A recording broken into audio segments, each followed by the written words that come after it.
you.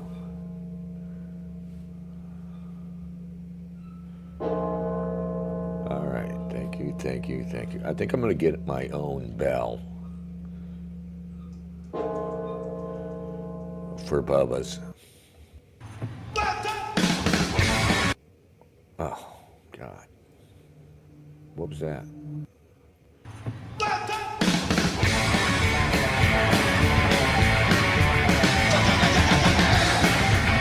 Why not?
Black time bully, black time bully, black time bully, black time bully.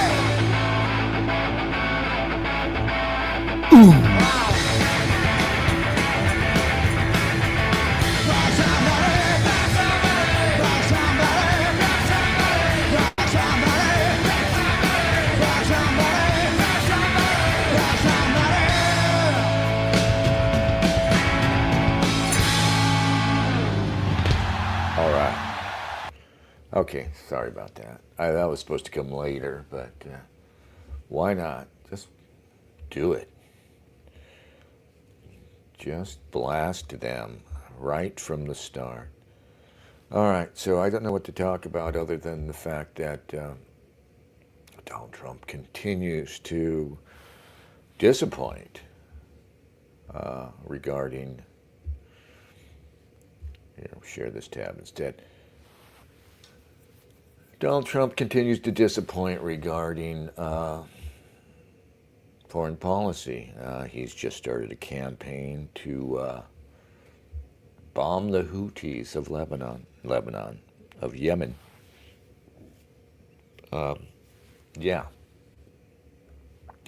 So we're at war with Yemen. I mean, it sounds quaint at this point to complain about undeclared wars, right? I mean, don't be a schmuck, Dennis. That ship has sailed long ago. But it's worth noting that we're not at war with Yemen. We have no particular... Come on now. Just stop. Stay put. Thank you. Not that one. That one. Look at this shit. Come on, would you please sit still? Okay, now Smoke. Stop right where you are and wait for me. Thank you, machine. Thank you, non-sentient machine that defies me. Yeah, anyway, it's yet another undeclared war on behalf of Israel, and Trump is playing it up. Yeah, here's Al Jazeera. Sometimes Al Jazeera is the best source, sometimes they're not. Smoke billows in the night sky above Yemen's capital, I've Sana'a. got Yemen's As strikes capital, launched by the Sana'a. US hit dozens of targets across the country. Donald Trump was playing golf at his Florida estate He when was he playing announced the attacks on golf. his Truth Social platform. He wrote that time was up for what he called Houthi terrorists, whose attacks must stop. He said if they didn't, hell would rain down upon them like nothing they'd seen before. He's referring to more than 100 attacks on cargo vessels carried out by the group in an act of solidarity with Palestine since the war on Gaza began. But since the ceasefire between Israel and Hamas was agreed, which was before Trump's inauguration, there have been none.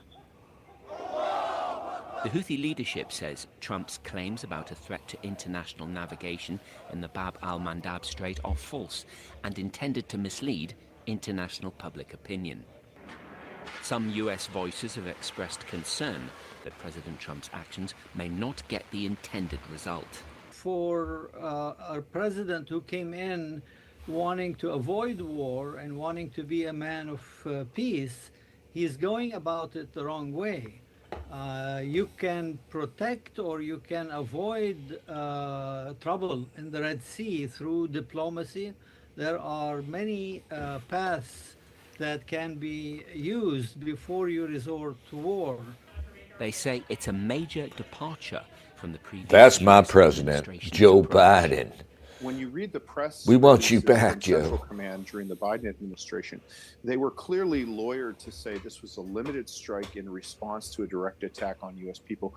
It was basically to avoid triggering a debate within the Democratic Party on the War Powers Act and whether there should be a vote on actually, having a resolution of war against the Houthis. I think that President Trump isn't as concerned about that.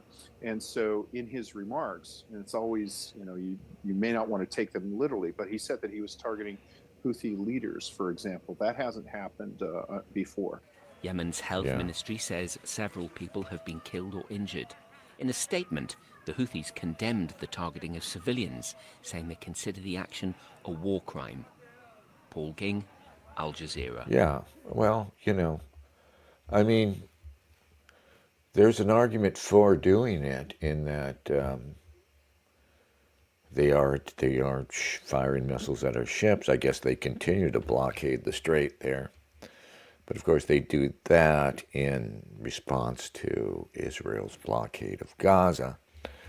And we've been drawn into it again because for nobody's. Hey, Jim Bowden. Jim Bowden, last week we were talking about the Jonathan Bowden, about the new book. Maybe we'll get into it. I was thinking about reading the end of that book later in this broadcast. I haven't even finished it yet. It's kind of a drag, really, the book. Though it's good for what it seeks to do. Anyway, here we are yet again. Trump, like I said, I don't know if I said this last time. Something I've been thinking about. Trump as the influencer president. Trump has a model, and it's the same model you see a lot of, so-called influencers on social media adopt, where they latch on to these ideas, mostly right-wing ideas, because idea-wise, these right-wing, dissident right notions are on the ascendance because, everything from the left now is sclerotic and old and conventional and long in power, despite the lefties continuing to pretend that they're, the opposition. Trump provides them. Just another unfortunate aspect of the Trump administration. It provides the left with the opportunity to get a little more mileage out of this false, front that they are still the anti-establishment force in society, right? So they can front as that, and in doing that, put Antifa and other idiots on the streets to to enforce what is, establishment goals. But Trump, as the influencer president, he really has, like these influencers, they pick up these ideas that we've been out here saying, and we sacrificed whatever respectability, we may have been able to achieve. Not me personally. I was never going to get anywhere doing stuff like this. But a lot of people, not a lot of people, well, a brave few, sacrificed that, and you really have to look at the landscape to appreciate how common cowardice is, right? Only a brave few have been openly and non-anonymously promoting these dissident ideas from the right, for a long time. And now they're gaining traction as a young men, especially young men in the West, start to just go through the natural process of coming of age and not wanting to simply conform to the corrupt convention that reigns, and it's always, it seems, that convention, the reigning convention is always corrupt. It's always decadent, wherever it comes from. As that process happens, all these ideas that have been out here and have been shut, and they start to, not all of them, some of them slowly start to percolate up into not respectability, but they can be uttered, finally. And Trump, starting with immigration, he started to utter these things in 2016. But like these influencers with whom I compare him, he is not, there's not a lot of substance. It's a sugar rush for him and for his supporters. It comes and it enlivens, and then it goes away. Whoa, nobody's watching. There's like 3 people. I thought we could at least get a dozen. A baker's dozen here. All right.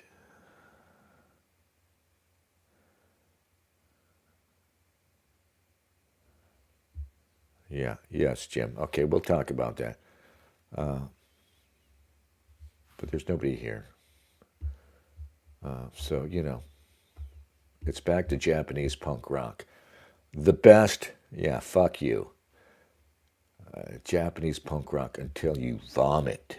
And I'm not making fun. I think this is one of the best bands probably the best band you've never heard of. So powerful, so tight.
You know, when I was in the Philippines in the service way back in the 80s, one of the things that guys, American, the Hawaii boys liked to do was we'd go to these clubs in, Subic Bay and where was the other place where Clark Air Force Base was? Longapo and the other place that I forget the name of it, where there was an Air Force base. But there would have these clubs where these Filipino bands, these Filipinos, they would play, like metal. And there were some pretty good bands, pretty good tight bands that would play, they would just play covers of, like metal. I've never been into metal. I kind of hate a lot of metal, but, live is totally different. You know what I mean? Like, I've never been into jazz, but I've been to a handful of jazz shows, and it's always enjoyable. Same with metal. If there's good musicianship, you can get into it. And it's kind of a whole different experience. All right. So Phil recommended watching the October 8th trailer. Yeah, I guess I hope they talk about, was it Qatar? Or is it another, this recent ridiculous little mini push, little mini propaganda push, right? Like, apparently somebody discovered that Qatar, I think it's Qatar, Qatar, however you say it, or it could be another one of these small, really stinking rich Arab states. Apparently, they spend like more money than anybody else on lobbying. You wouldn't know it. Most people have never even heard of the place in America. There aren't Qatari flags hanging on the walls of congressmen's offices, and they don't don the uniforms of their armed forces. There's no annual APAC, function that they all speak. They don't greet the prime minister or whatever leader, prince, whatever, again, I'm not sure it's Qatar. I think it's Qatar. With, Stalin-esque standing ovations, on and on and on. You could go on and on. But apparently it's a thing I haven't investigated. Apparently it's a thing that that Qatar's out there spending more money than anybody else on lobbying. It sounds like a giant grift of some sort, right? And that's supposed to make you forget that your country doesn't have its own foreign policy. It's the foreign policy not only of the last administration, but of the new administration that is, America first, supposed to be populist and supposed to finally represent you. And like I said, with our influencer president, talked a lot of smack about getting out of foreign wars, Yeah. Anyway, all right. So Phil says there's this wonderful documentary we just have to watch. So let's take a look at the trailer.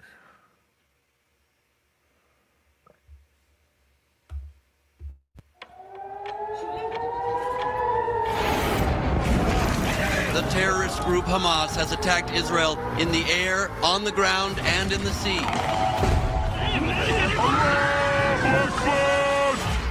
The second I understood.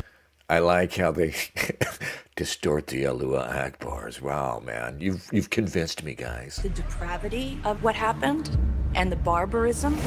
They've kidnapped Israelis, including children. I thought that the entire globe would be in mourning.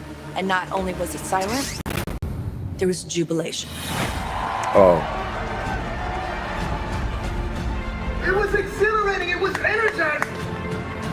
I wasn't seeing an ideological disagreement. I was seeing hatred. Free Palestine! The hate started flooding in almost immediately. Students called it resistance. They called it justified. They began calling Zionist students racist. We are Hamas! Standing up for being Jewish got more hate. than all the things that I have said on social media and on my podcast combined. And I've said a lot. Oh, God, no. Wait a minute. I just want to interject here. Michael Rappaport was always obnoxious. I didn't even realize he was Jewish. I mean, I always thought he was like, because I was so stupid he's been around forever, and I didn't even realize Rappaport was a Jewish name. Jews. I mean, I was just blissfully, harmlessly ignorant. I didn't even know what a Jew was, really, until pretty recently. It's kind of embarrassing, and I would have been just fine with, I wouldn't have been fine with it. I was going to hell with it, but I would have remained ignorant. Anyway, when I thought Michael Rappaport was a white guy, yes, right? I mean, his whole thing has been to pretend to be this kind of dumb, straight Gentile guy, right? There's a word for it on the Eastern Seaboard for these Jewish guys who try to act Italian. They try to, butch up as the Italians, right? Jew genes. Have you ever heard of this? Jew gene. He's kind of a Jew gene. He's a Jew bubba. One video that is pro-Israeli. There's 54 pro-Hamas and pro-Palestine videos, sir. Foreign state and non-state actors are seeding the online space with false narratives in order to impact the stability of Western democracy. 30 years ago, leaders of Hamas in America met and discussed strategy to hijack students' minds. Oh, they're meeting and they're discussing propaganda strategies. We would never do that. The concept of intifada. Violence will follow. God, it's just like the Ukraine narrative. Like, nothing happened until Putin invaded, right? Nothing happened until October 7th. Nothing happened. Yeah, just forget everything that happened. Forget that we've got thousands of them in our jails, Who knows what they did? I'm sure some of them were terrorists. But as you know, with me, I don't it's not about terrorism. It isn't. I mean, if I was a Palestinian and I genuinely wanted to keep Palestine, to keep some of that land separate and free from Israel, I would probably consider terrorism. I mean, and all these assholes who are speaking would consider terrorism. And I submit to you that someone who says, I will never consider terrorism, right? I'll just march to the fucking gulag. I'll put my head on the chopping block in the guillotine, right? Before I consider terrorism. Well, that's kind of despicable. That's more despicable than a person who says, there are some cases where I might consider terrorism. And by terrorism, I mean, I'm going to take kidnap. I don't know if I could kill kids. I honestly don't know if I could do that. But let's be honest. I mean, Trump is killing children right now with his war on Yemen, which has none of your interests in mind. None of your interests served. Not a one, right? It's all Israel's interests. And even if you consider the fact that Yemen, like I said, is missiling fucking tankers in the Gulf, it all started because of our adherence to Israel's demands.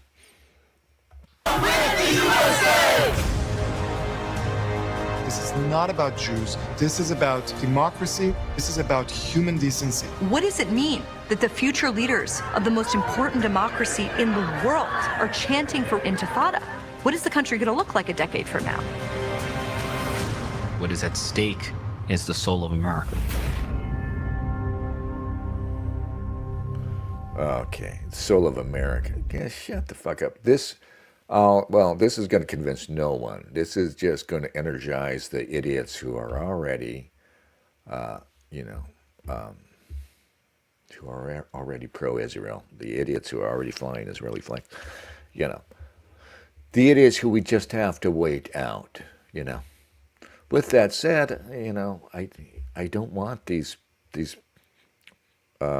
foreigners who are here protesting on behalf of Hamas and Palestine, whoever, they shouldn't be here, right? No, of course they shouldn't be here in the first place for other reasons. And again, this is just part of a deliberate a deliberate and engineered process that's been going on since October 7th, since Trump emerged on the scene. And it all sort of crystallized with October 7th. And that is this process where, now the masters of narrative are trying to, to push all the populist energy that is inevitable, because it's not like, Jews, whoever it is you're talking about, whoever's in control of the narrative, isn't really controlling everything. They can only set, the ideas out there. They can do an awful lot, as you see, but they can't have complete control, right? They have to adapt to what's going on. And they can't foresee the effects of everything they do, for one thing. They couldn't foresee, perhaps, Trump's rise, right? But when it happens, and there's this America First movement, and there's all this energy going that way, okay, let's see if we can corral it into this pro-Israel, narrative, right? And what have they been doing since 9/11? They've been taking, so-called Islamophobia, for lack of a better word. I don't have a better word to use, so I'll use that horrible word. We'll use the Islamophobia of 9/11, even though, it's not clear who exactly was behind 9/11, to say the least. We'll take that and we'll use that, and we'll make that, pro-Israel sentiment, and really, I'm saying like it's new. There's nothing really new about it, right? It's been, ever since I've come of age, there's been this false notion.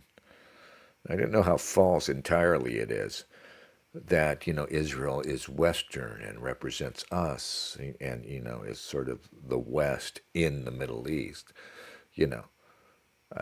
that certainly is how the Arabs view it and how the Muslims view it, as a Western project, a Western colonial project.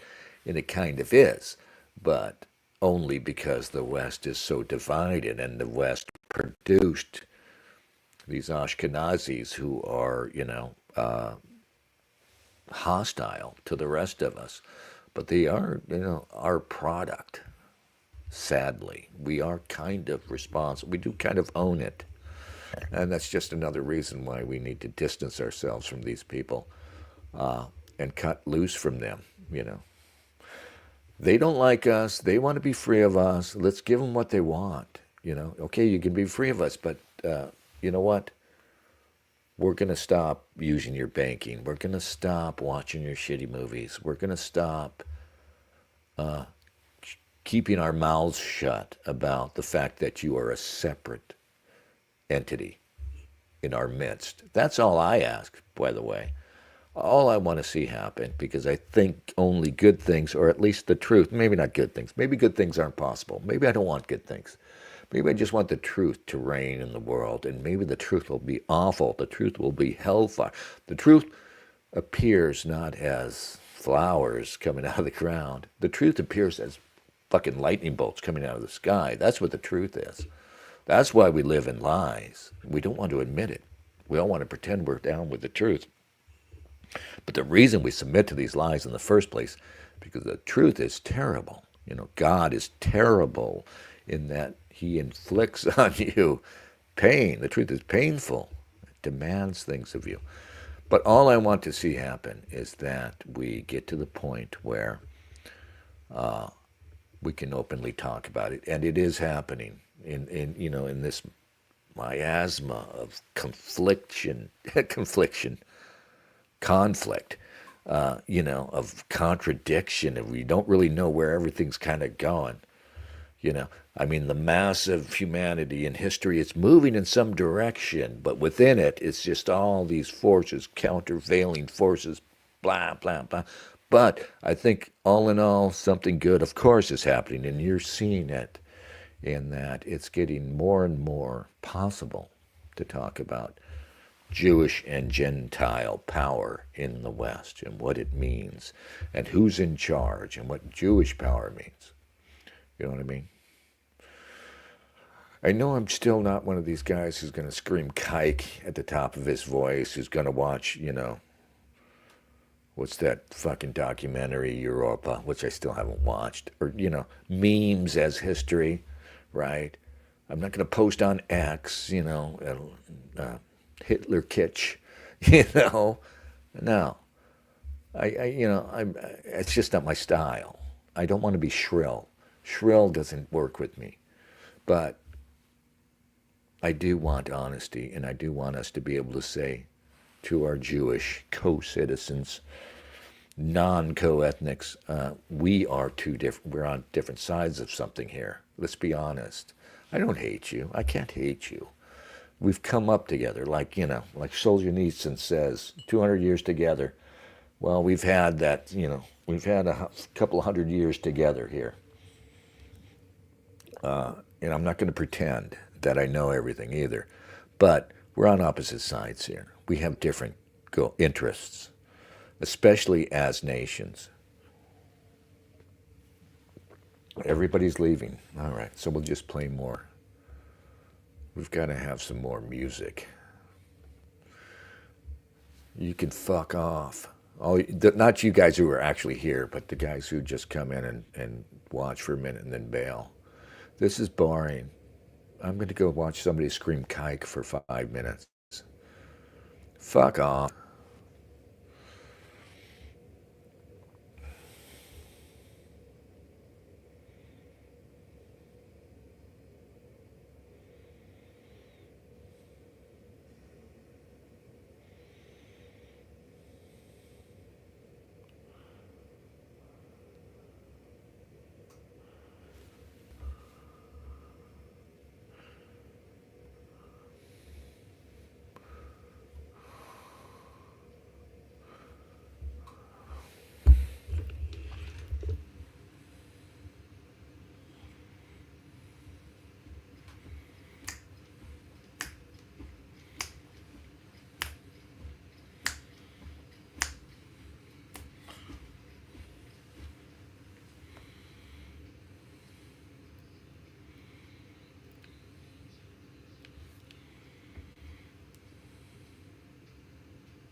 What the fuck?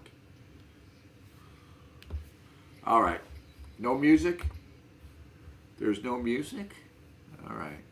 StreamYard acting up again? Yeah. Fucking StreamYard. All right. So let's go. Stop sharing. I think if we can stop momentarily. And then we'll go back to sharing. And it should just work. I don't even remember what I was using when I was using something. Something more. All right, so there it is. Let's play it.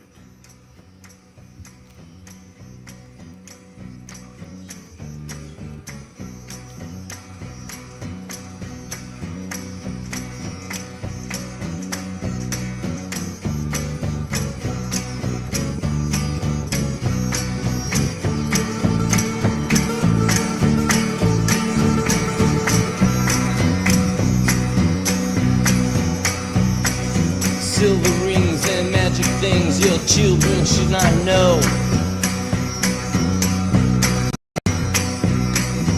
Evil deeds are rotten seeds, the kind that never grow. You put them in the ground, you know what you will become. I tell you, son, she traded life for happiness with no regrets at all.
gave away her sanity, found that she had none. Watch quickly now as she becomes the thing that she despised.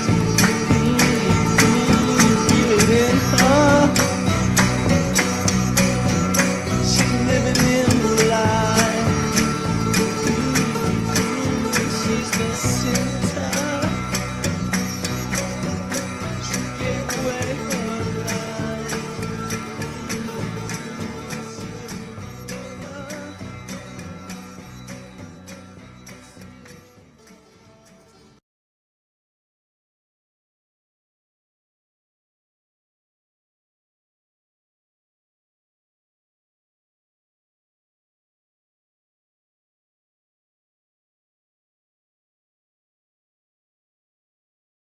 Evola is essentially, although he began in a more subjectivist and changeable mood, Evola is essentially a deeply religious and aristocratic man. This means there is always a reason. Liberals believe that everything is a confusion, and everything is contingent upon itself, and everything is an accident waiting to happen. But like Christ in the New Testament, who believes that when two birds fall to the ground, the Father is aware, Evola believes that there is always a purpose and a reason. Evola believes that civilizations are collapsing in on themselves and tearing themselves apart internally for reasons that are pushed by elites and by forces which are manifest within them that will that desire. The endless atoms and causal moments in the chains may not know of that which is coming, that which is non-volitional, that which is partly pre-programmed.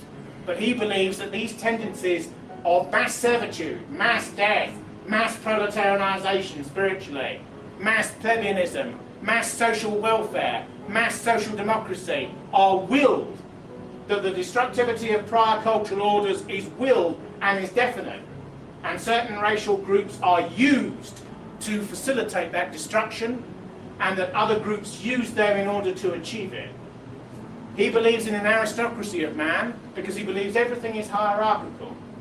There was an interesting moment in a by-election in East London, or Eastern London, just recently, when the chairman of the party that I used to be in a while ago was asked by a woman of Afro-Caribbean ancestry, "Are we equal with you?"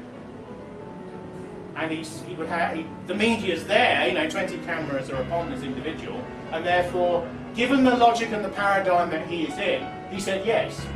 He would probably want to say yes, but the media has gone on because it's got the required answer. Indeed, a lot of media investigation now is asking a politician to affirm their correctness before a prior methodological statement, and woe betide any of them if they show the slightest backsliding on any issue about which they should be progressive. Evola's answer, who can put words in the mouth of somebody who died a while back, but the answer of his type of thinking would be that that woman is unequal in relation to a black writer like Olaisinka. He's a Nigerian, he's from the Yoruba tribe, who won the Nobel Prize. Is he worthy of winning the Nobel Prize? Was he given the prize in the 1990s because it was fashionable to do? Rabindranath Tagore, the great Indian writer, and Brahmin and higher caste type won it in the 1930s.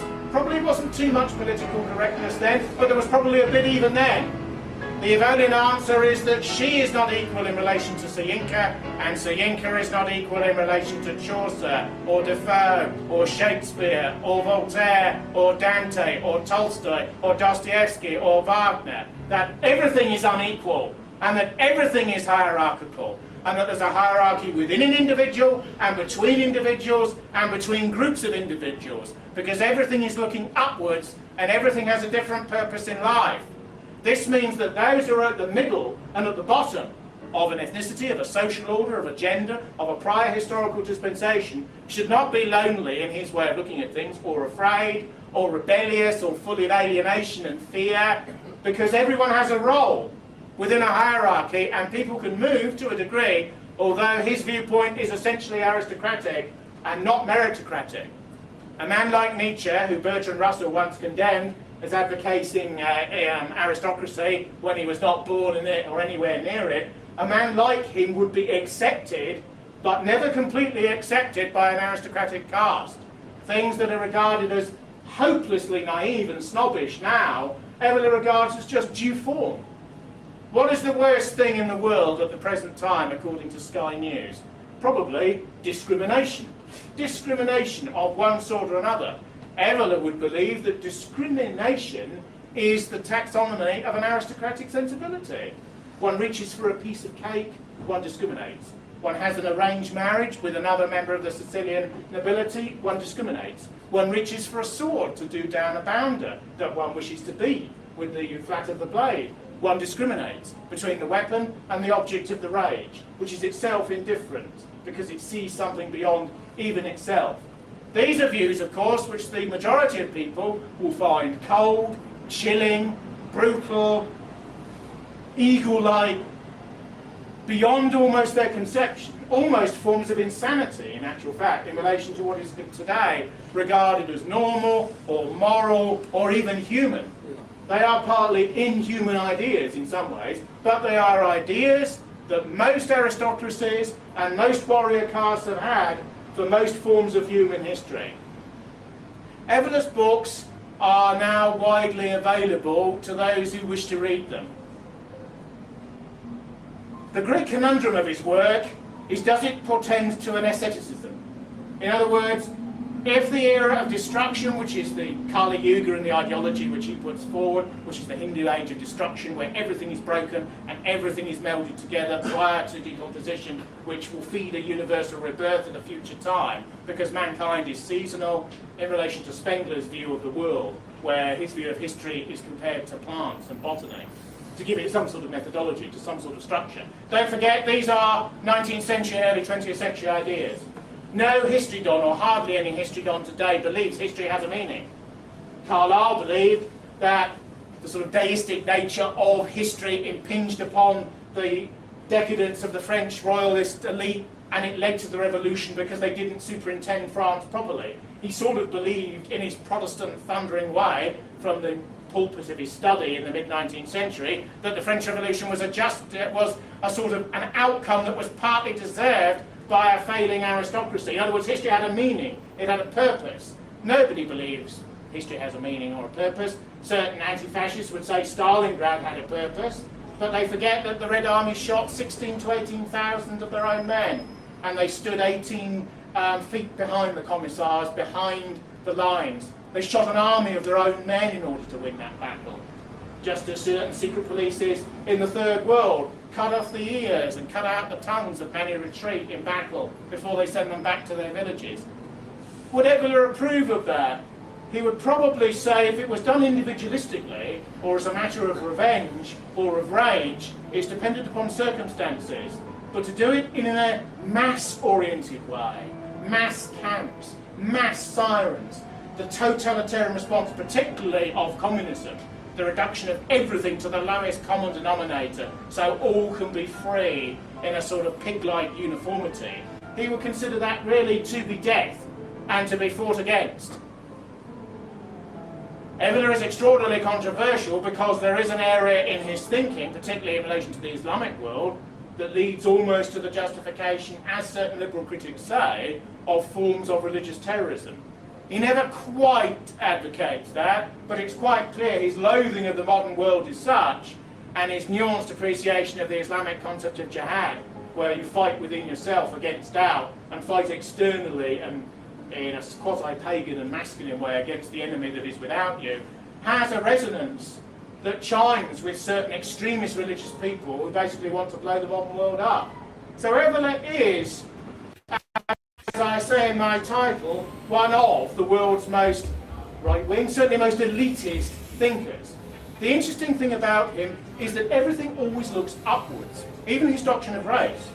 You find in many racialistic movements a sort of socialism, that if you're of my ethnicity, you're quote-unquote all right, as if possession of a certain melanin skin content or absence of same was all that the thing was about. A sort of, when Norman Tebbit says... Yeah, I don't really agree with this. Okay, let's get that off of there. Yeah, no, I love Jonathan, but I got to be honest, you know, his stuff washes over you, and it's like a refreshing bath, a sort of little baptismal thing that happens, and then you go away and you forget it all. Yeah, nobody's onto something there in that, there's a contradiction here. This quote unquote racist thought of ours, of course. In this way, I always say, and I'm not really with the Bowdens and other sort of Nietzschean people.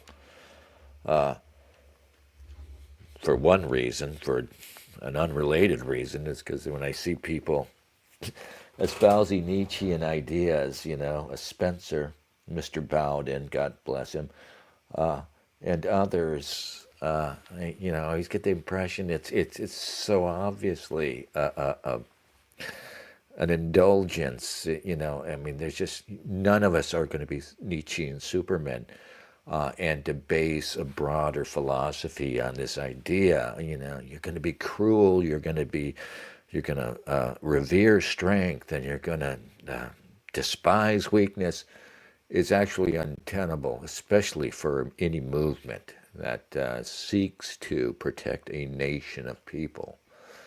And what he's getting on there is actually, I disagree with Bowden that, these racial politics, and he even talks about melanin, it's just silly to talk about skin color, Obviously, that's always been a shorthand for other things. Skin color is, meaningless. But for me, the racial politics always sort of advance or devolve into this sort of supremacy. And I would call myself a white supremacist only because I believe that white, however you define it, people deserve to have their own country in which their ideas, their culture, and their heredity, their bloodline, are favored, supreme, if you must call it that, just like every other people deserve to have, if they have managed through history to forge their foothold. Come on, Dennis.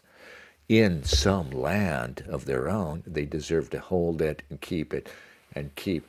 Unless they decide they want to be diluted by the rest of the world. And of course, you could say for our globalists that they are somewhat consistent.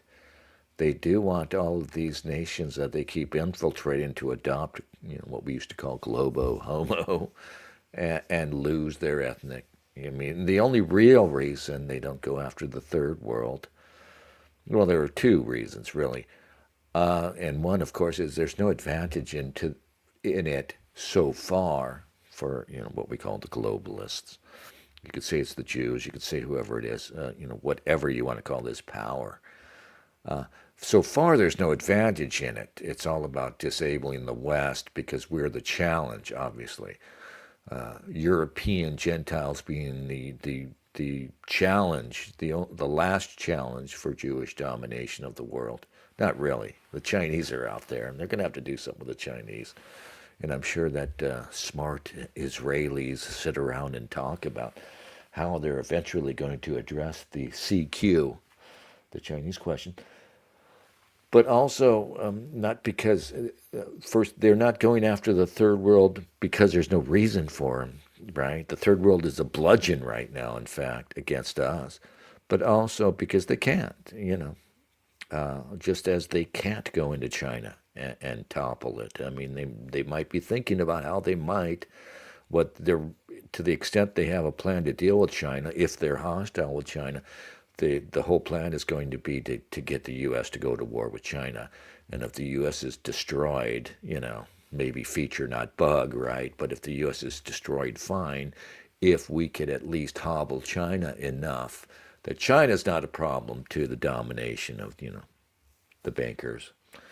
But yeah, but what I was getting to, when I kind of got off track here, what I was trying to get to, and I say this a lot, my racism, my white supremacy isn't based on the idea that whites are supreme, that we're better. We're not the smartest, and it's not based on us being the smartest, the best looking, and it's not based on the remarkable history of Europe. It's not based on any of that, of us being better, that we objectively have proven ourselves with this criteria, and who gets to make up the criteria, right? But this criteria that, douchebags like Richard Hanania would approve of, right? And we prove ourselves better by this, ergo, we're supreme and we get to run the world. I mean, that's a Jewish idea. That's a Jewish notion, right? No, I mean, we're humble people. I mean, we're not the smartest, we're not the best, we just are. We simply are. We exist, and we've existed for a long time. And that's why we get, just like anybody else, if I was a friggin' Ugandan, it would be, in Uganda, I would be, this is me, this is my tribe, this is my land, we deserve, leave us the fuck alone. That's basically it. And of course there are all kinds of complications that can arise. But that's it. And if you're going to base defense of you as a white person on the idea that we're supreme, well, it actually isn't working. It's part of this whole thing I've been talking about, how they've been trying to corral populism and the Trump MAGA business into Zionism, right? Just another servant of Zionism. Likewise, all this HBD shit, people like Steve Saylor, who's now, I guess we can at this point say definitively that Steve Saylor's a sort of traitor, has sort of betrayed us.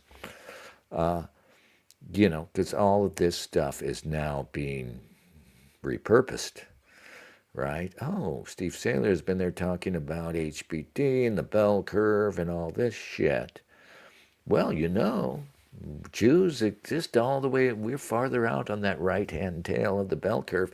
So, by all these standards that you've been building up, this criteria that you've been meticulously building up with your quote-unquote noticing all this time, well, we deserve to rule, don't we? I mean, look, it's not an objective thing.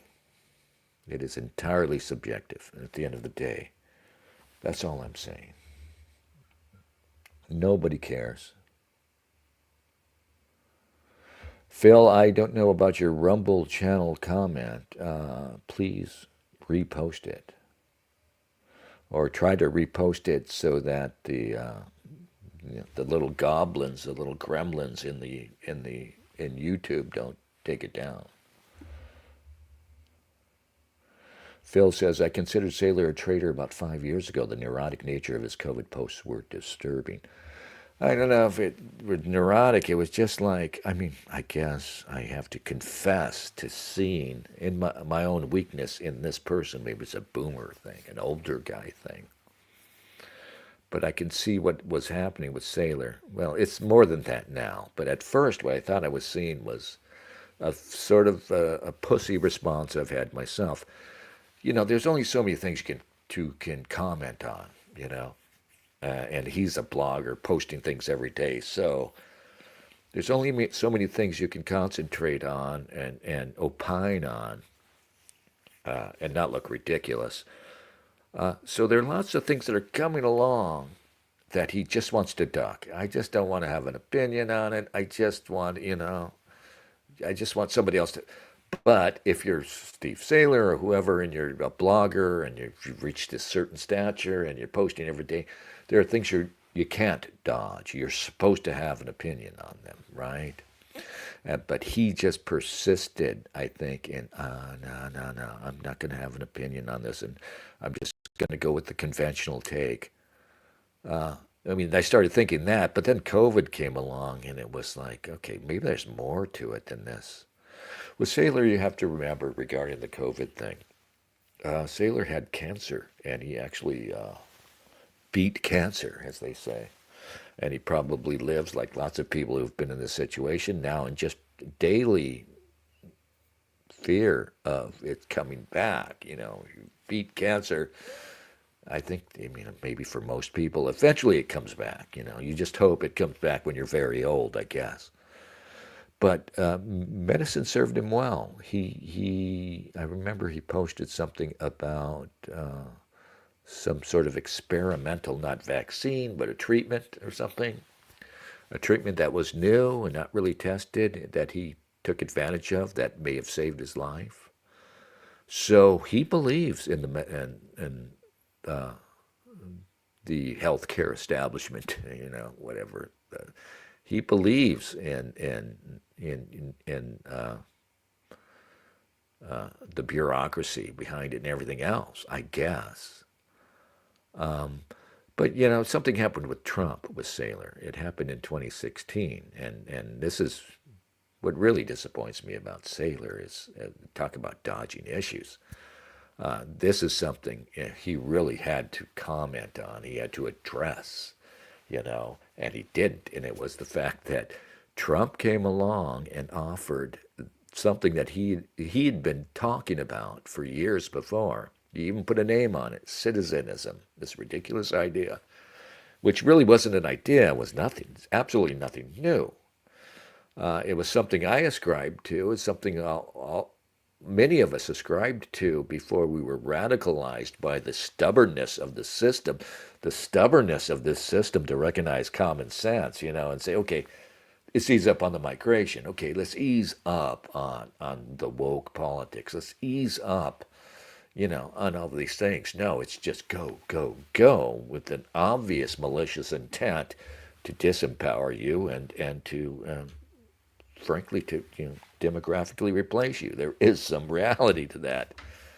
That's what they're doing. And so, citizenism was simply the idea that, no, let's wring the woke stuff, let's wring the racial preferences out of it.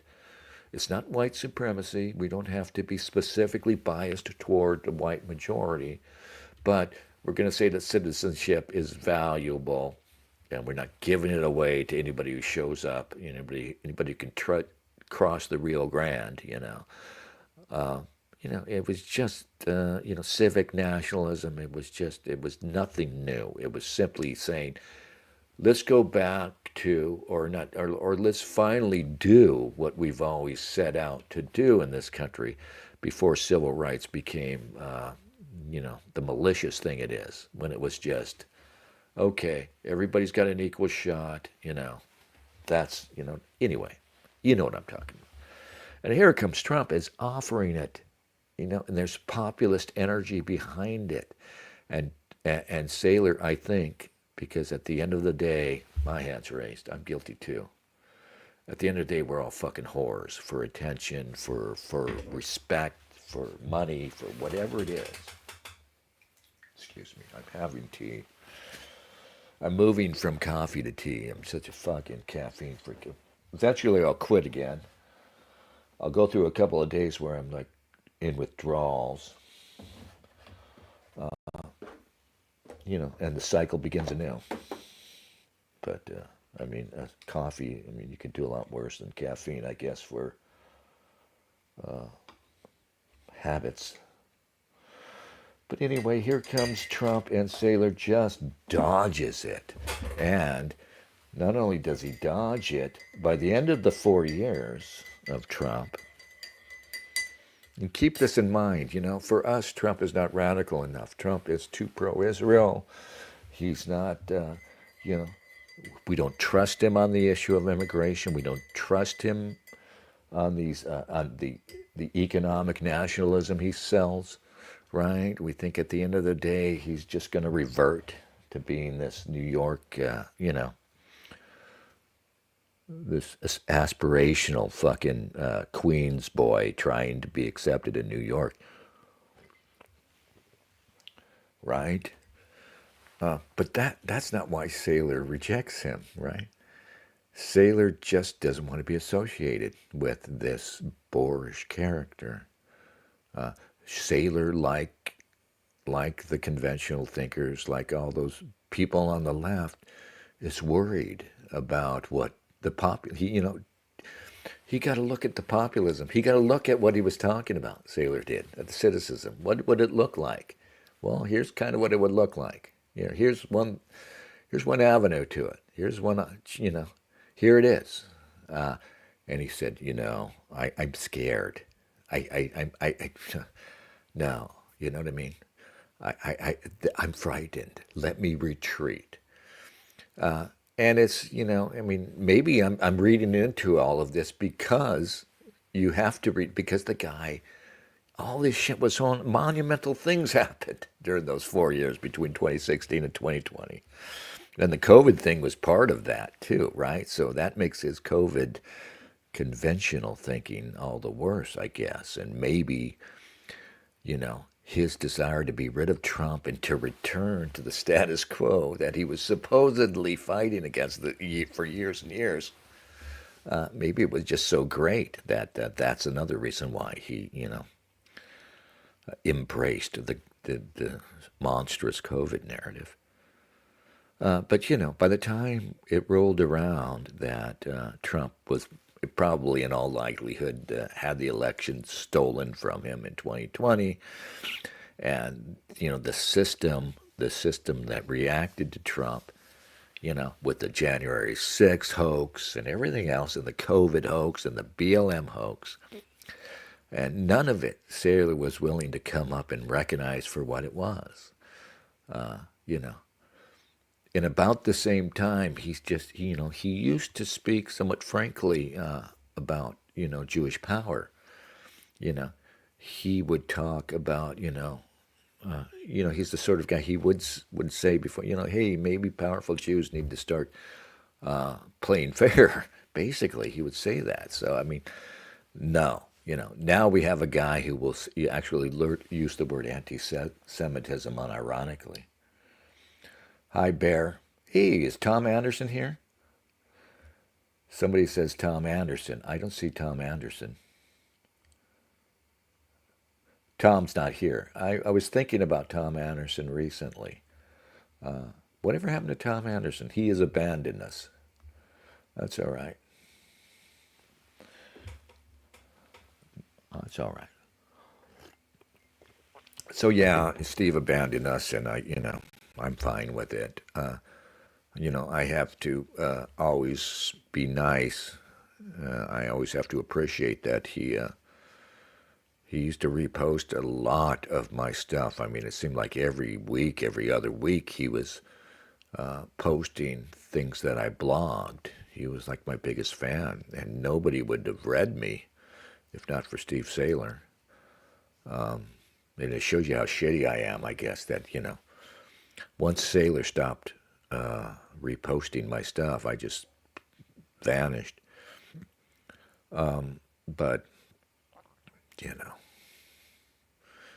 it's like this, you know, and now I don't know, he's got a Substack, and I can't even be bothered to go read it. Life is too short, right? But he still occasionally posts things at UNS, and UNS is one of my daily, UNS is one of my daily reads. It's funny, I go over there and I read Andrew Anglin first, and I might glance over Saylor. He's not really posting anything, just he'll post like movie reviews or stupid things, very rarely at UNS, which he's totally abandoned UNS at this point, and he's got a Substack out there where he, you know, does what he does, and he's still probably pretty good to the extent he lets himself think, you know. But he posted something really stupid lately that, I mean, really Hanania-esque thing about, the right. It just struck me how bad it was.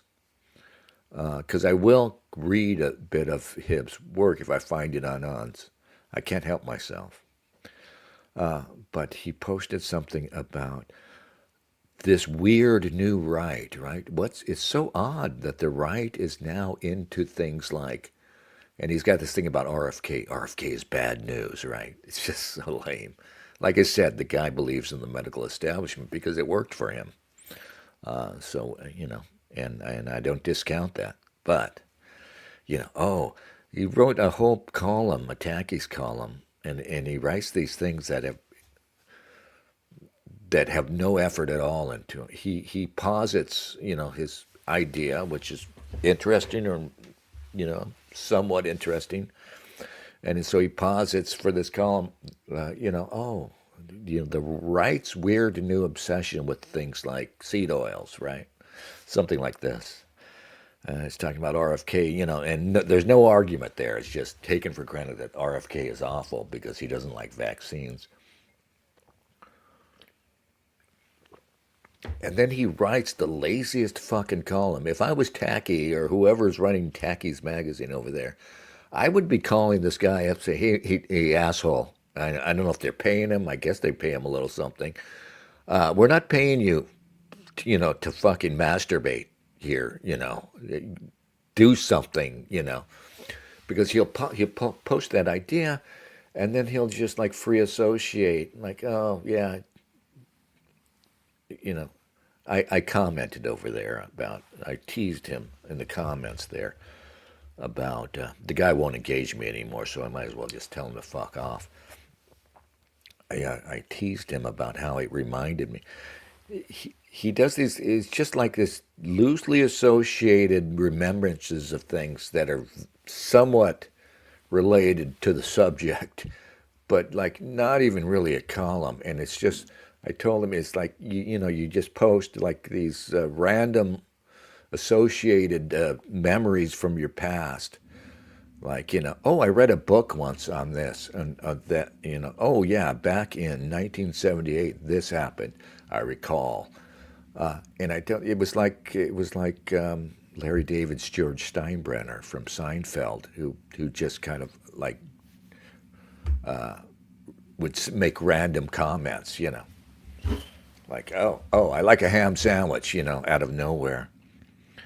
But above all, what was really awful about the piece was, okay, so he just decides he's going to write a piece. He didn't really write it, like I said. He didn't really get into it. But the assertion was that the right has picked up all these sort of hippy-dippy ideas, which are not really. I mean, the nutrition thing is real. But, what's going on, man? That's like Seinfeld again. What's the deal with right-wingers and RFK? And I didn't even realize it till a few days later that the really egregious aspect of this was that he totally left out the other half of this weird thing that's happened. It is an interesting subject. It's worth talking about.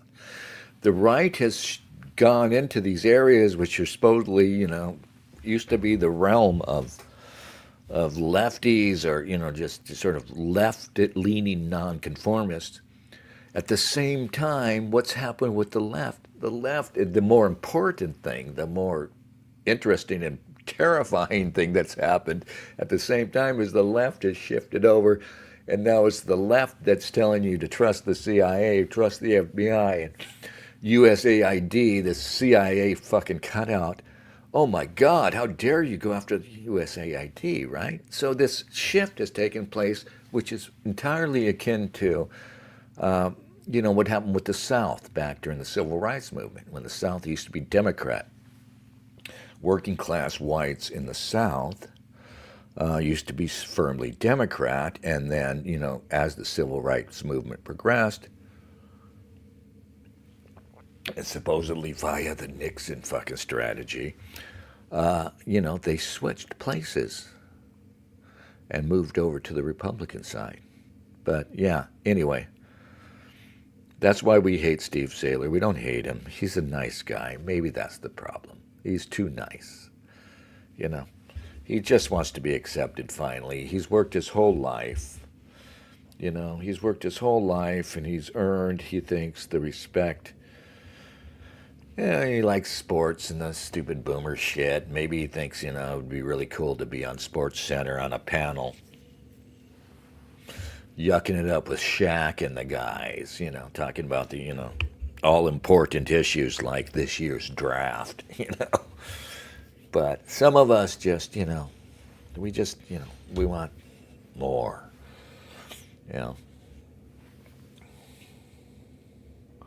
Rustin Rohrer says, I think Unz makes his articles audible. I think he does, recorded. Phil the Kill says, England has the shorter, more entertaining articles. I usually start with this. England is, he's hit or miss. Sometimes he's very funny. And he used to do this thing where he was blogging, old school blogging, where he would post 3 or 4 things a day at least, short items on the news of the day. He's backed away from that. the guy can actually do a longer piece and keep your interest, and occasionally he's very insightful. Occasionally he's brilliantly funny, not always, you know. I think the guy is looking for his new place. He's matured, right? He's been doing this satire forever, and it's, kind of kidding, not kidding satire, and, it's time to get away from that. And the thing you see at a place like Guns, that's where I read him. I don't read The Stormer. But at a place like Guns, you see that, and this might be a thing with Sailor too. Like Sailor's sort of abandoned his readers, because half of the readers are just fucking idiots, just boneheads, just unfortunate people that are so embarrassing. They're on our side, but they're embarrassing, right? It's like nobody's anti-Semitic enough. Nobody's, they're like somebody said, and I think it might be Dutton in this Bowden book where I read this, but this is so true. Lefties virtue signal, right? That's their thing. Righties purity signal, right? And on the right, of course, lefty virtue signaling works for them. It's a bludgeon. It's how they go after you. For righties, the purity signal, and this is my opinion, the purity signaling is like crab bucket mentality. They just keep pulling people down. Anybody who rises above us, let's pull them down. And the purity signaling is always, you're not hard enough on the Jews. You're not, you're not a Catholic, and you're not a traditional Catholic, or you're not, And I used to say this on Luke Ford's show way back in the day, because this has been a thing forever, that we shouldn't be purity signaling at all. We shouldn't be policing at all. We should be this disorganized horde of like-minded people who agree on certain important fundamental things, and then just going at them, hammer and tongs, right, and not at each other. And then at the end of the day, if we become ascendant, then we'll fight it out amongst ourselves, because that's the way it works. Bolsheviks and Mensheviks, right? They take down the Tsar, and then they go after each other. That's all. That's all I'm saying.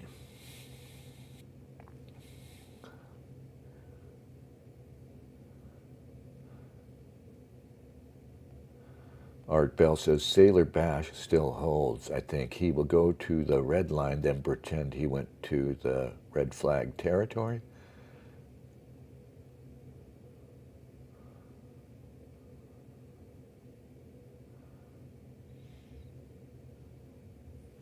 Rushton Warrior says, I think Bronze Age pervert to still be good. I just think Bronze Age pervert sucks from front to back. I mean, there's nothing there. I was talking about this Nietzschean bullshit before. I love Nietzsche, but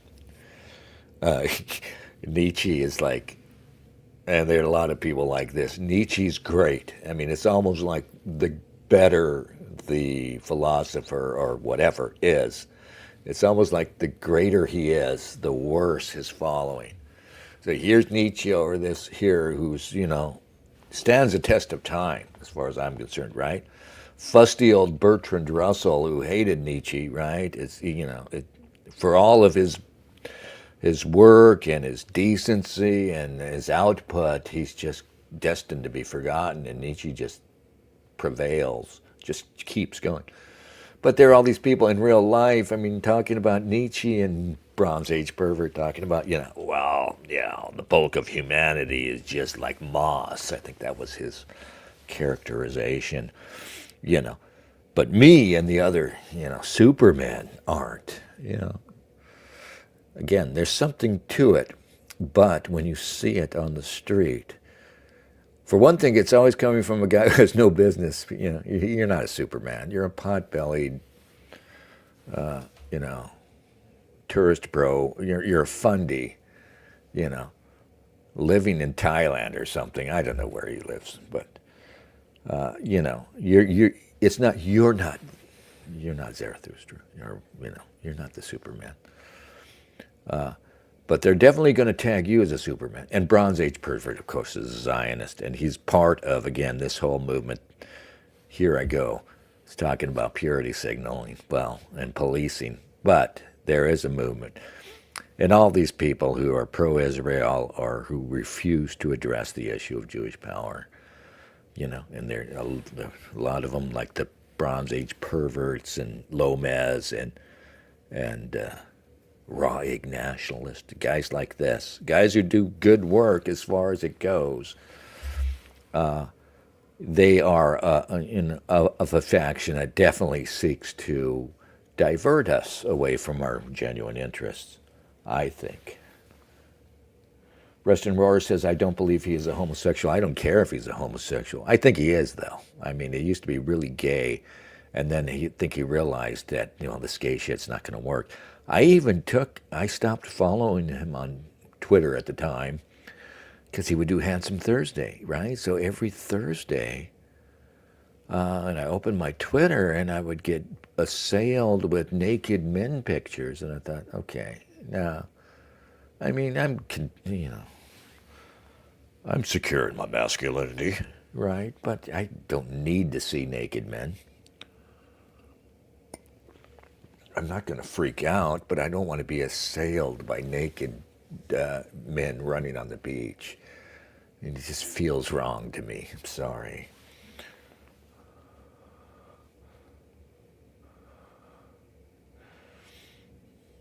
Rustin Roar says, I am trying to move to Thailand. I think that sounds kind of cool. Yeah, I mean, I think I wouldn't mind living there. Yeah, call me a pervy old man, but I wouldn't mind going to a place like that and getting some young babe, to cook and clean for me and other things. Yeah, why not? Fuck, I'll do it. Rustin Roar says, I think he is fucking with his haters. Okay. I mean, you can't spend your whole time fucking with your haters. I mean, I'm talking about him from 8 years ago, 9 years ago, right? And because I always think 2016 is already 9 years ago now. So I was reading, we read the BAP book on Luke before Trump came along. It's BT, AT, before Trump, after Trump. It's just a good marker for me to turn judge, because time goes by so fucking fast. It's insane, right? So, yeah. So, I mean, it's like 10 years ago that book came out, and we were reading that. It was like 10 years ago that everything he wrote on Twitter, granted it's Twitter, was, I mean, you can't be fucking with your enemies 24/7. You've got to, you've got to have something real, right? It can't all be trolling, right? Yeah. No, Rustin, he sucks. You're going to get it through your head, RR, that he sucks, and he's not your friend unless, you're Jewish, and nothing against that. Not necessarily your friend if you're Jewish either, though.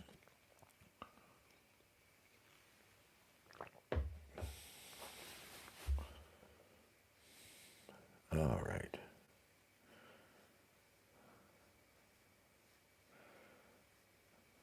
All right, yeah. So what's going on? Phil the Kill says, I believe Bronze was outed as a Jew homosexual, literally. Bear says, Schopenhauer superior to Nietzsche. Yeah, Schopenhauer's just so grim, right? But Schopenhauer is another guy who is not going to go away, I don't think.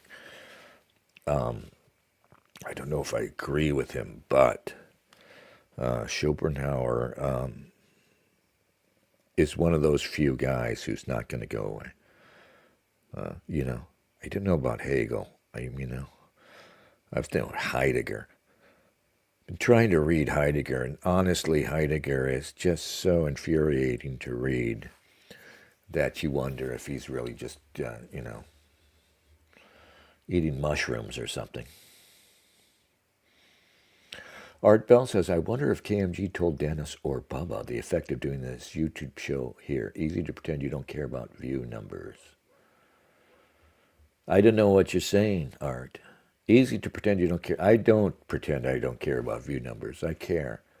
But for some reason, I keep coming out here, right, without getting any numbers. No numbers.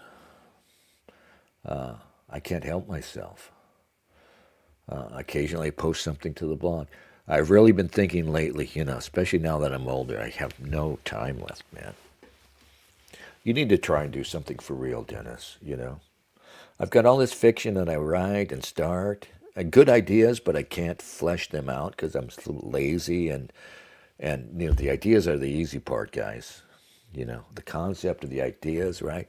How many ideas for a movie have you had? Some of them are actually going to be kind of good. How many ideas for a book have you had? That's easy. In part, perhaps, because there are no real new ideas. They're really old ideas, and you're putting them in a new context over and over again. And that's all that art really is, in a way. But that's okay. So ideas are easy. And starting them is easy, but, fleshing them out, finishing them, making them, manifesting them is not easy, right? And I'm not a storyteller. I just don't know how to tell a story, 3-act story, story arc, beginning, middle, and end. I just don't know how to do that. I don't have any interest in it, 'Cause it's the way I do things everywhere. It's like there's no end. I never stop. I'm always fiddling in the middle of things. Partly because I'm afraid of death, partly because I'm afraid of mortality. I don't want to end anything because it feels like death to me, right?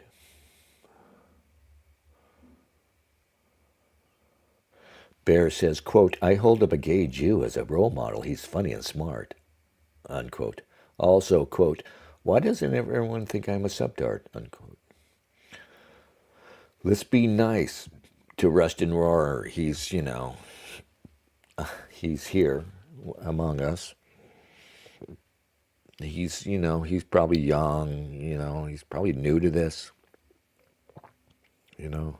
He has his own interests and concerns and strengths and weaknesses. Lots of people have fallen for that BAP bullshit. I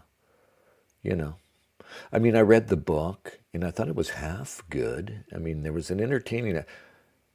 A lot of people don't give over. I started following him on Twitter because the initial fascination was, the idea. Again, I was talking about the idea is easy, and the idea of Bronze Age pervert, right? And it's this Nietzschean idea that the Bronze Age is the height, of masculine civilization. So the whole idea was interesting, but now it's tiresome now, for one thing, and there has to be real substance, and above all, at the end of the day, it has to mean something in our lives today. It has, like I was saying about Nietzscheanism. All these guys talking big doo-doo about, being a Superman and the heroic and stuff. Well, we're in this a very unheroic world, and if we're not all lion tamers, and even if we were, we're stuck in this workaday world, in this boring, dreary world. I have a job, guys. It's. There are a few people who can say, that they're living the Nietzschean dream, right? And they're out there, and you could go find them and check them out, right? Elon Musk, right? He's kind of a Nietzschean hero, right?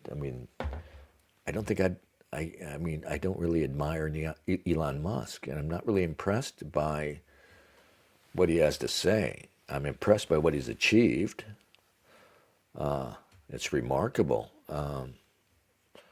but I'm not really impressed by what he has to say and his effect on, this whole thing with Doge, maybe just a big con.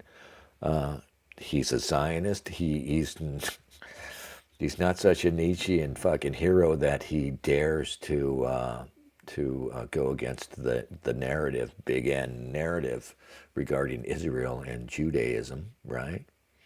He's just kind of their bitch, just like everybody else. You know.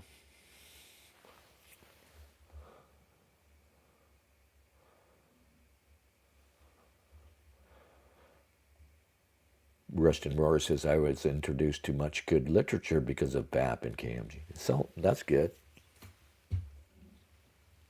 Yeah. That's very good.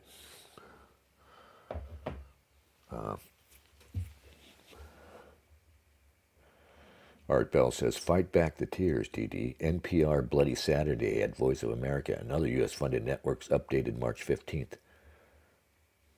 Heard on All Things Considered. Yeah, well, you know. Bear says, did you read Mike Ma yet, Dennis? I don't know who that is. Who's Mike Ma?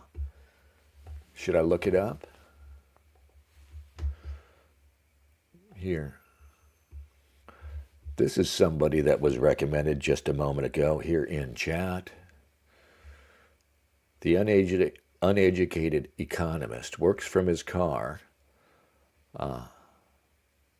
Yeah, and this is something I've been trying to pay attention to lately. The Fed's not going to cut rates, which kind of sucks because I kind of want to buy something this year, but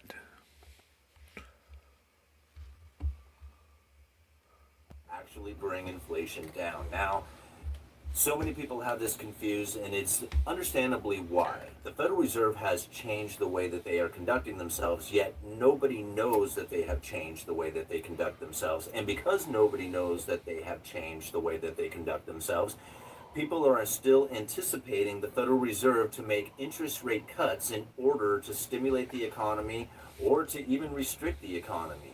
But that system has failed. However, since nobody knows it, the idea of interest rate cuts coming into the future, or even interest rate hikes, is what truly impacts the economy. The idea of it, right? Go and take a look at the article I leave. I think it's the first link that I left in the description. Go down to the very last comment given by a former Fed official talking about what happens when Jerome Powell comes out and says... What the hell? So he just does like a minute? Get the fuck out of here. And then it just stops in the middle? All right. Well, okay, here's Mike Ma. Let me just, whoa, big giant picture of Dennis. I should rip my shirt off and start flexing, right? Take that, BAP. You pot-bellied fuck, you. All right. Present Mike Ma on YouTube. All right. I'll be right back. You don't know, you damn well should know.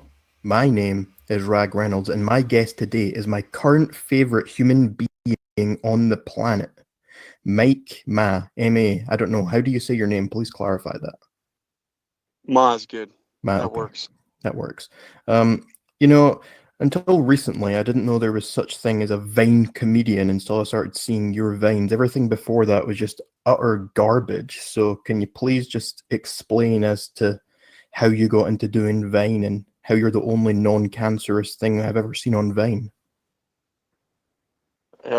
It's a pretty boring story. I moved from New Jersey to North Carolina, 2014, and I didn't know anyone there, so I sat in my room a lot, and I saw Vine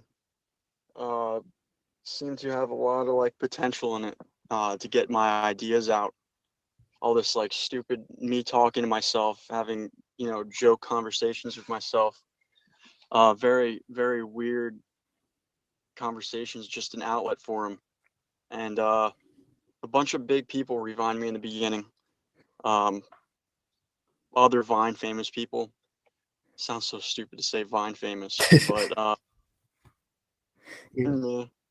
And over time, I got tens of thousands of followers. I think I'm at like almost 90,000 now. It's crazy. Well, yeah, it's all about getting lucky most of the time, isn't it? Like Yeah. same with on YouTube, and if you get some big YouTuber promotes you, suddenly you're making a living on YouTube or whatever, and it's some people get lucky and some people don't. But I want to move on and talk a bit about your Twitter because, okay, I'm turning my camera on as people in the chat are requesting some sort of video.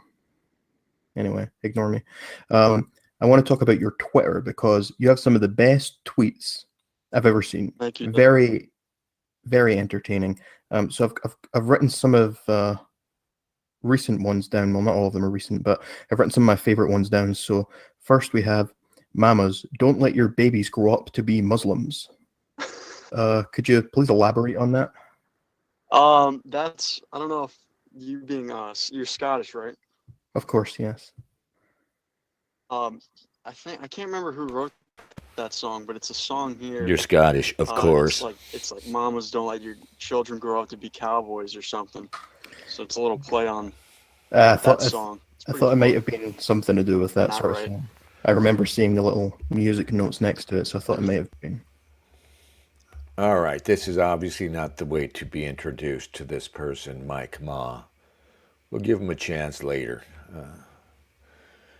Yeah, but this other guy is already annoying me. He's already annoying me, and that's, well, actually it's not hard at all. I'm annoyed all the time. Yeah.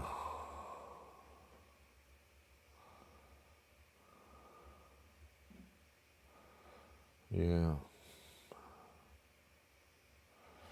And they're going to go into Islam. I'm tired of it, guys. I don't give a fuck. I mean, yes, of course we shouldn't have Muslims in the West. But, I mean, I'm not spending my time talking about Islam is a terrible religion, man. No. There's a terrible religion out there. You know what it is. It's Old Testament. It's Torah. It's Talmud. That's the fucking terrible religion. Honestly, the Muslims, well, they have figured out the answers to many, many problems. They've got a better answer to the woman problem than we do. In the rape gangs in England and stuff, it's not so much a Muslim problem as it's a problem of it's a brown people problem. It's a brown men problem, right? If they were more Muslim and more pious, they would be, they wouldn't be out there drinking and whoremongering in the first place. And yeah, there's something to this idea that our women are second, are fair game, and their women aren't. But that's not really what's happening. It's simply they're separate, and they have a historical resentment toward white Europeans, in particular the UK, and they have the good sense, not to fucking shit where they eat, basically. They don't want they don't want their women to be whores. Apparently that's our thing. We don't care if our women are whores. But they're not like American blacks who just fuck with each other, right? They fuck with us, they fuck with each other. They're just fucking completely out of fucking control. Unless they're in their own countries in Africa and just left alone, and then they develop their own societies, which aren't liberal, they're not democratic, they're not advanced by our definition. They can be cruel, but they will be less chaotic at the end of the day. They'll reach their own level. Any people, you put them in their own country among themselves, and water finds its level. That's all. Jay Walker, hey, UK, crazy times. Liberals are getting much weaker here, less influence. It's got to happen faster, though, doesn't it, Jay? It must go faster. How do we speed things up, right? It's a race right now, and it might be too late. But there's a good reason why, and I applaud this, that there are people out there, in Europe and here who are talking about remigration. That needs to be it, because we need to start sending people back, right? If nothing else, in preparation for the coming wars, for the coming civil wars. The fewer of them here, the better. The more of us here, the better, and we need to start sending people back. We should send out Nigel Farage back to wherever he comes from. First off, right? Nigel Farage. I mean, and yeah, I mean, the knives should come out for the traitors first, right? It's kind of like, like the Nazis, Night of the Long Knives. The first people you deal with are your own traitors. And you just fucking, get rid of them. I'm not saying physical violence, but, get rid of the traitors. Get rid of the assholes on your own side. Purify, yeah. Purify your ranks before battle. Phil says, I find unions and Islam similar in that they will go full commie for a narrow special interest. Unions for collective bargaining and Islam for affirmative action will swallow the rest for the bennies. Yeah, I mean, the Muslims will go for affirmative action, not because it's this crazy misconception we have, and liberals perpetuate it, that, that there's a real coalition on the left between Western liberals, the whitest people alive, and the non-whites that they've brought into their coalition. The non-whites who are, of course, and I'm not the first to say this, reactionary and conservative and racist and everything else by all the liberal lefty definitions, and then of course they'll go commie or whatever. Because, well, kind of like me, I don't really give a fuck about socialism versus capitalism. I'm not, that's not important. In fact, I can't deny it anymore. The more I think about it, the more my philosophy sort of settles into National Socialism, not German Nazism necessarily, but the same basic principles that that the nation is foremost, and you don't put anything above, not pluralism, not the rights of minority. The nation is at the end of the day, something is served, right? At the end of the day, and we have a very queered system that's, the society serves the economy. It's kind of how they put it. I mean, directly, this absurd idea that, the society's GDP fucking is a religion for some people, right? This horrible Reagan phony conservatism, this fake free market capitalism, this fake libertarianism, right? No, but for me, it's nation is above all. I'm a sovereigntist. That's it. And to the extent I have a philosophy and a principle, it's sovereignty, because I would have sovereignty for us, and I would have it for the other guys too, right? And that's what we're up against. We're up against the anti-sovereignists, right? So globalist is not, even though people use it to hide behind it because they don't want to talk about Jewish power. But globalist is still, a pretty fair description of them, and their philosophy is that they seek above all to do away with national boundaries.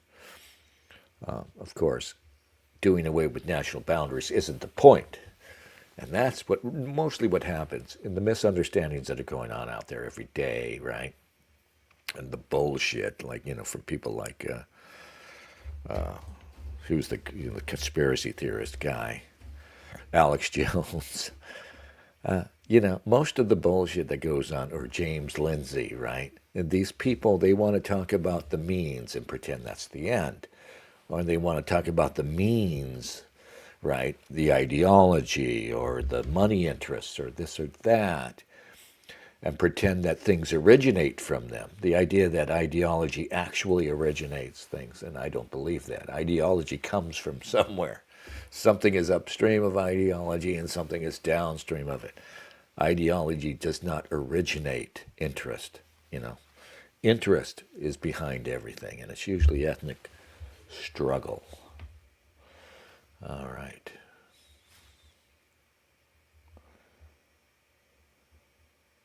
Art Bell says, uneducated economist is not worthy of his clips being played. Too slow talking. Economics and deception is self-learning stuff. You're probably right. It's better to read. Some things are just better to read. You know, it's great that you've got YouTube out there and you've got all these videos. Some things are better to catch on a video. Most things, especially if you're going to want to try and learn basic economics, someday I will, it's better to read. For one thing, reading, I mean, you can read as slow and as fast as you want. You can more densely pack information into the written text.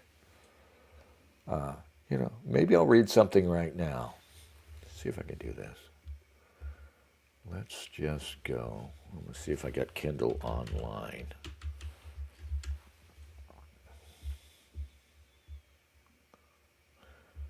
I think I've got an online version of Kindle. I don't even know. I never read Kindle on. Exit full screen. Do as you're told. Computer. All right. There's my Kindle.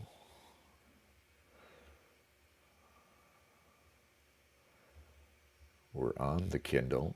Okay. Most recent page, Kindle. Maybe we'll read the last of. Let's try this.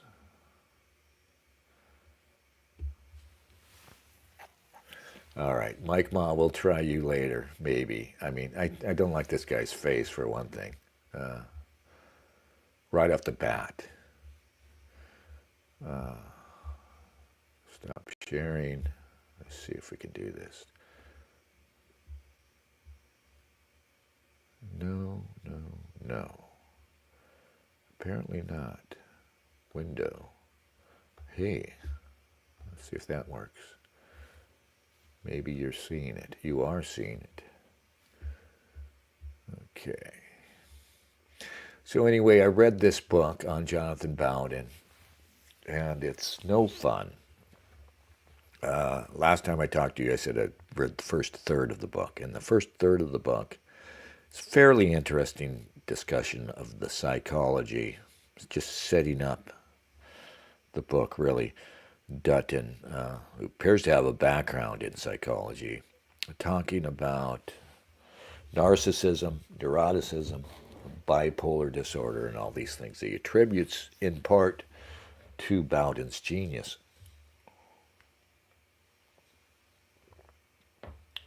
And then it gets really dreary. And for most of the book, I think I'm 93% into it. And so you get to the bulk of the book is just this kind of depressing account of how screwed up Bowden's life was, and it ends badly with him having a mental breakdown and then dying of a heart attack in his sleep, probably because the medication they gave him for his mental issues gave him a heart attack. So it's just sad. But here's the end of it, where he finally gets into talking about what Bowden said, and you know, the phenomenon that was the speaker, Bowden. All right, so this is William Dutton, Shaman of the Radical Right, The Life and Mind of Jonathan Bowden. This last section, The Shaman of the New Right. Peter Rushton remarked to me that, quote, Bowden became a character who could hold an audience. In a shamanic sense, he tapped into a deep well of Englishness, drawing upon a lifetime of reading and conversation. He was the ultimate charismatic, unquote. In anthropology, the shaman figure is central to the tribe. As Romanian anthropologist Mircea Eliade argued, the shaman enters a state of ecstasy in which he appears possessed by the spirits, but yet able to master them. Often he is unmarried and childless, and he seems to have serious mental health problems, most obviously dimensions of paranoid schizophrenia. But in a sense, it is this that gives him his power. He is able to descend into the underworld, to speak with and even do battle with the spirits of the animals, and then he returns to this world, reassuring the tribe that there will be good hunting. It has even been suggested that psychosis may well stay in populations precisely because of the way in which it creates shamans, who then inspire the group, via a kind of religious fervor, towards victory over its enemies. The shaman is psychotic. He hears the voices of the spirits. He enters a trance where he confronts trauma and violence, and his own inner voice is experienced as spirits that are outside him. He has the power to heal people, to make their pains disappear. He inspires the young men of the tribe to fight and kill its rivals, and, in that sense, as noted above, passes on his genes indirectly. The shaman is the charismatic of the tribal world. He is the quote-unquote wounded healer, who, having suffered himself, is somehow able to alleviate suffering in others, and, in particular, to inspire others. However, fieldwork with shamans reveals another side to them, a side upon which so many people who knew Jonathan Bowden have commented, and Laura Koonsberg would experience were she to be intellectually consistent. American anthropologist Frank Salamone, writing of his experience of a Nigerian shaman called, quote, the Bori, unquote, summarizes the shaman as follows. When I met the Bori, Jugan Hela, in 1970, he was already famous throughout Nigeria for his ability to communicate with spirits, heal the insane, predict the future, and intercede with political and spiritual forces that threatened his people. To me, however, Bori appeared as a likable clown who made us all laugh rather than a powerful figure about whom stories were told far and wide in Nigeria and its neighboring countries. Humor was how this shaman drew people to him through his, quote, mild and meek manner laced with buffoonery, unquote. The Bori was the archetypal charismatic. He could uplift people, but also just make them laugh.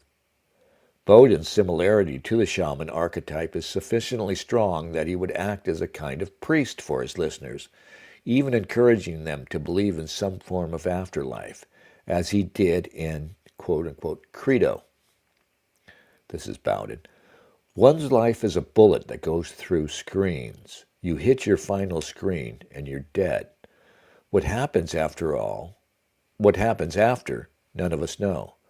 There's either a spiritual world, as all the cardinal and metaphysically objectivist religions of every type for every culture and every group say there is, or there's not. In my philosophy, the energy that's in us goes out into everything which exists. That there is an end after the end, but it's finite. It's not finite or conscious. That's what I think. For Bowden, you can, in a sense, increase that energy through reaching for greatness. Bowden again. We're all going to die. Make use of that time which remains. Greatness is in the mind and in the fist. The glory of our tribe is not behind us. We can be great again. But the first thing that we have to say, quote, I walk towards a tunnel and I'm on my own, and I'm not afraid, and I have no regrets, unquote.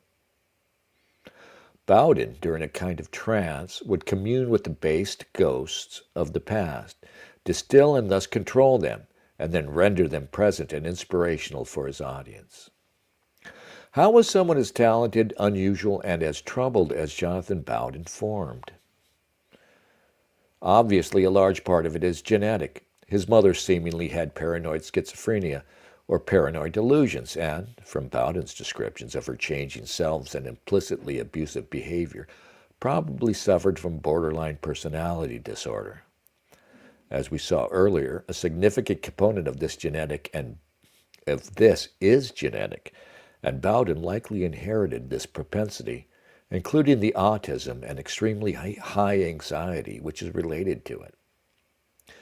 The mother would have inherited this from her own mother, both genetically and environmentally, insomuch as she was an illegitimate child, when this was strongly socially unacceptable. Having illegitimate children in a context where this is unacceptable is a marker of psychopathic personality. It betokens poor impulse control, weak social bonds, and a failure to care about social perceptions. As we have seen, sexual risk-taking is also associated with BPD, mediated by neuroticism.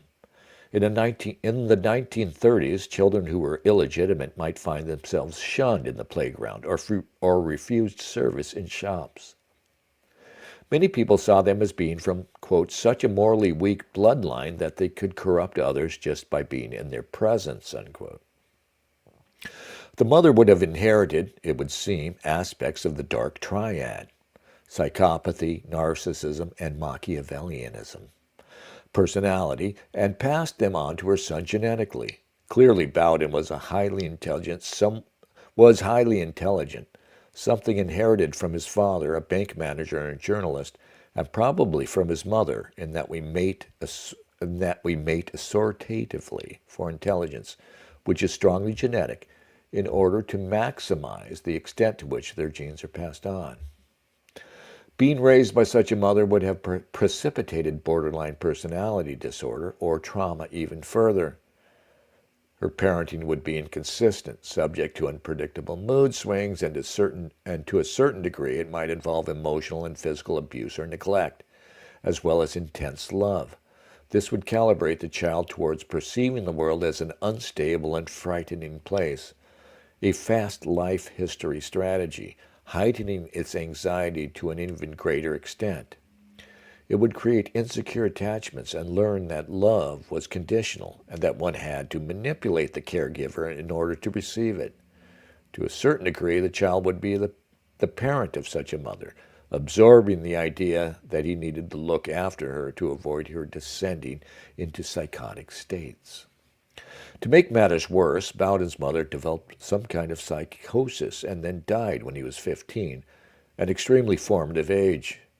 Prone to trauma anyway, due to his evident autistic traits and high neuroticism, this tragedy would have augmented all of those traits even further. Indeed, it would have brought out psychopathic traits, these being an adaptation to an unstable and dangerous world.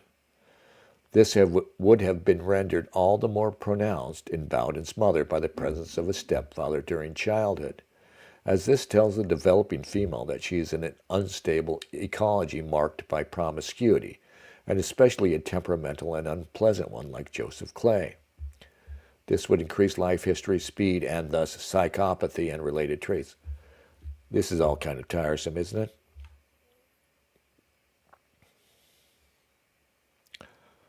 Oh.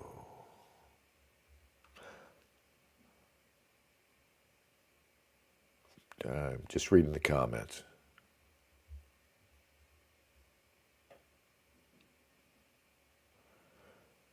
Tiresome, Quatch says. It is tiresome.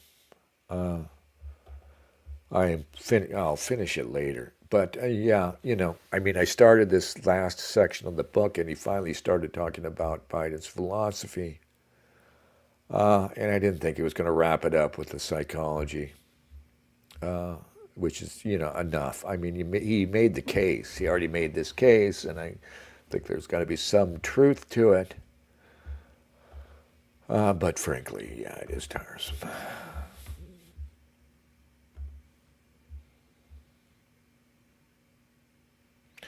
Bear says, read that excerpt from Mike Ma's book, Gothic Violence. I will, later on my own time. Right now I've got to go and do real things in the real world. Okay.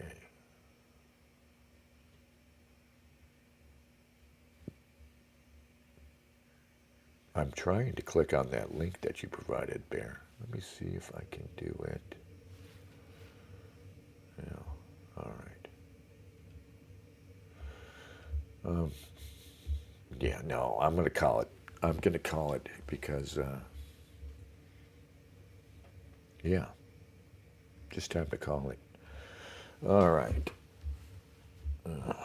The Bowden book is okay. I mean, I'm glad I read it, but it's, you know, it's no fun. It's, you know, and I don't like that it, I mean, it kind of lessened Bowden in my eyes to learn about how fucked up he was. You know, an unpleasant experience, I guess, but, you know, it is what it is. Whatever that means, right? That stupid, horrible saying, it is what it is. I'm just like, whoa. I'm just looking for an outro. Because we want an outro.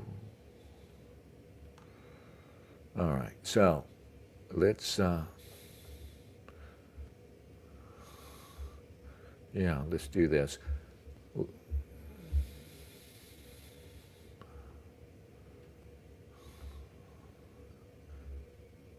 Jesus, would you, this is so buggy. I hate it. Come on.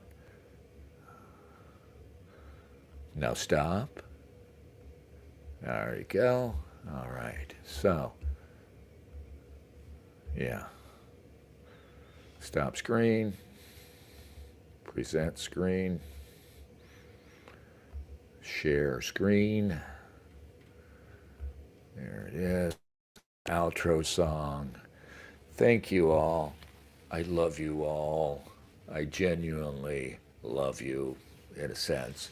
And thank you for coming. God bless you.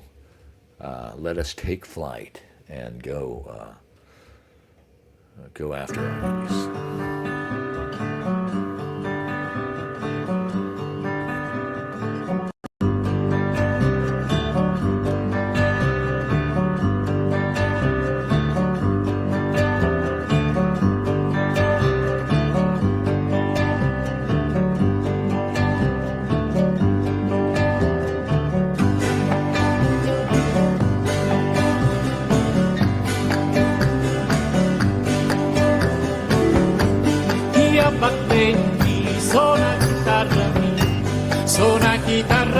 Suoni abbattenti, suona chitarra mia, suoni abbattenti. I colpi giusti lo suona tutti i colpi giusti suona chitarra mia, i colpi giusti suona chitarra mia. Ruspiti dallo sonno, non più dormire, ruspiti dallo sonno, non più dormire, e non ci dormi qua, e non ci dormi qua, e non ci dormi quando c'ha la bimba male.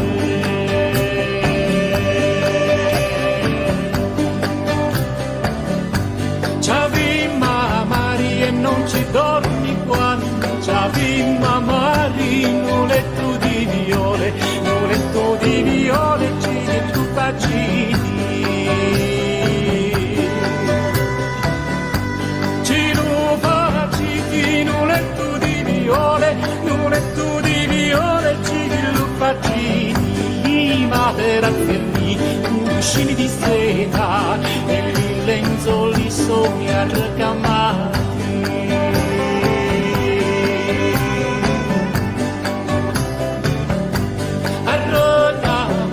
E lì lenzuoli sogni arrecamati, sono belli l'occhi tuoi, e l'occhi tuoi belli sono i fronni d'arburelli, e l'occhi tuoi vivaci sono i fronni di mamma.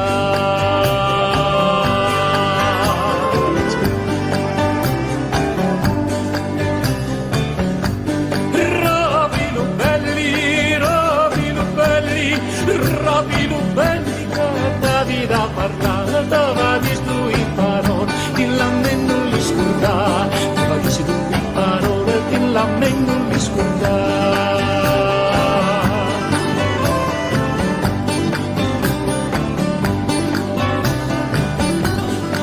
abbattenti, suona chitarra mia, suona chitarra mia, suoni abbattenti, suona chitarra mia, suoni abbattenti.